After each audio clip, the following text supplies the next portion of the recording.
What acts as an ignition source in chemical plants? Imagine a tiny spark that can turn a quiet chemical plant into a blazing disaster. That small spark is often the start of a much bigger problem.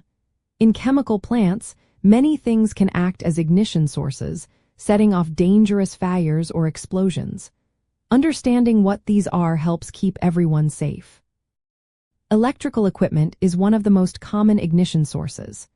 Faulty wiring, short circuits, or electrical arcing can produce sparks or heat that ignite flammable vapors or dust.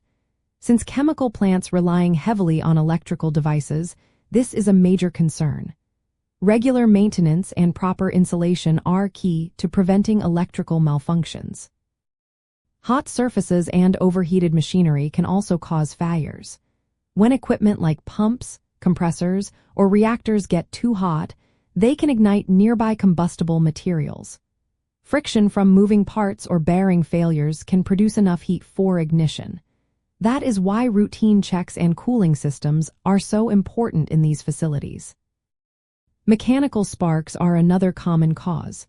Activities like welding, grinding, or cutting metal produce sparks or hot metal fragments. If these sparks land in an area with flammable gases or dust, a fire can quickly start. Hot work permits and safety zones help control this risk. Chemical reactions themselves can be ignition sources. Some chemicals can ignite spontaneously through exothermic reactions, especially if stored improperly. For example, reactive chemicals like certain peroxides or acids can self-ignite if they come into contact with incompatible substances or are exposed to heat.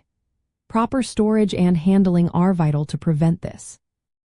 Internal combustion engines used in generators, forklifts, or other mobile equipment can also ignite vapors. If flammable gases enter the engine's combustion chamber, or if exhaust systems become very hot, fires can happen. Regular inspections and proper ventilation reduce this risk.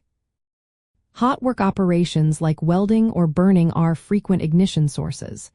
These activities produce sparks, molten metal, or open flames. If not carefully controlled, they can ignite flammable atmospheres. Hot work permits and designated safe zones are necessary to prevent accidents. Static electricity is often overlooked but can be dangerous. When materials like dust or vapors build up static charge and then discharge, sparks can form.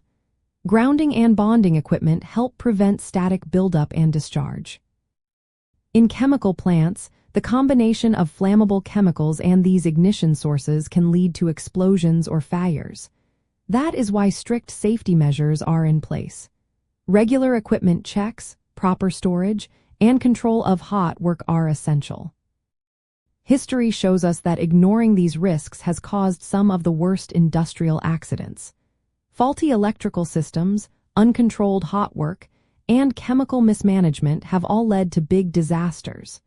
Recognizing and controlling ignition sources is the best way to protect workers, communities, and the environment.